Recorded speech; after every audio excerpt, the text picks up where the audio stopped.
अभी आप सुन रहे हैं मीनाक्षी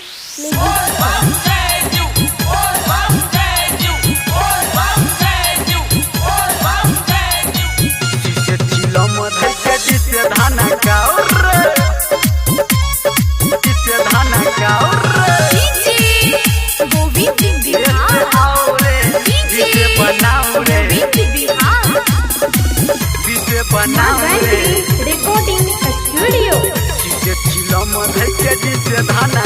हाँ, सब कंवरिया बाबा नगरिया,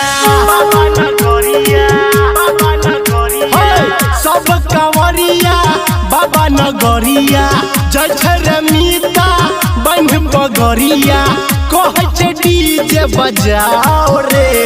बोले बोले शंकर भगवान की हाँ, ऐसे आओ रे बीसे बनाऊ रे, शीशे चिलम धैके से धाना काऊ रे। ऐसे आओ रे बीसे बनाऊ रे, शीशे चिलम धैके से धाना काऊ रे।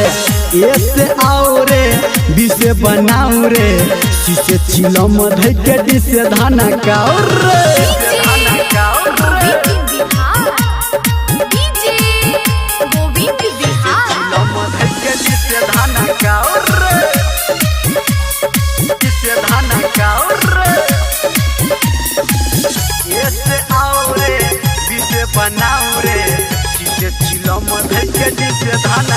हाँ, चढ़ल गेरुआ के रंग छे, सबटा पीने है भंग छे, सबटा पीने है भंग छे। हाँ, चढ़ल गेरुआ के रंग छे, सबटा पीने है भंग छे, सबटा पीने है भंग छे। बाबा पे सबके आस लागल छे, गजा चिलम के धुनी रमल छे, सब कहै छै पियाओ रे।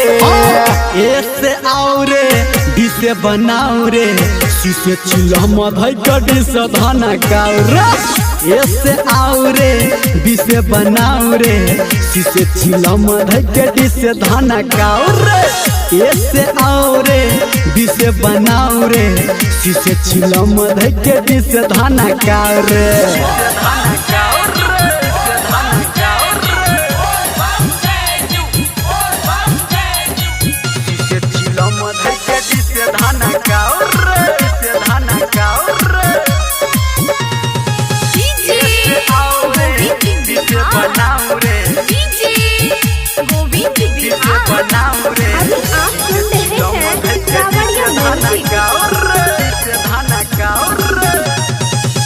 हाँ, बाबा नगरिया दूर छे, जे नहीं लेकिन जरूर छे, जे नहीं लेकिन जरूर छे।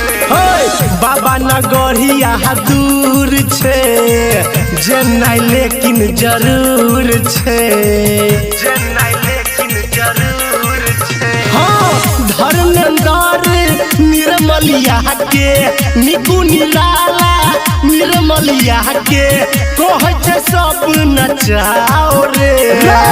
ऐसे आओ रे बीसे बनाओ रे, शीशे चिलम धैके से धाना काऊ रे। ऐसे आओ रे बीसे बनाओ रे, शीशे चिलम धैके से धाना काऊ रे। ऐसे आओ रे बीसे बनाओ रे, शीशे चिलम धैके से धाना काऊ रे।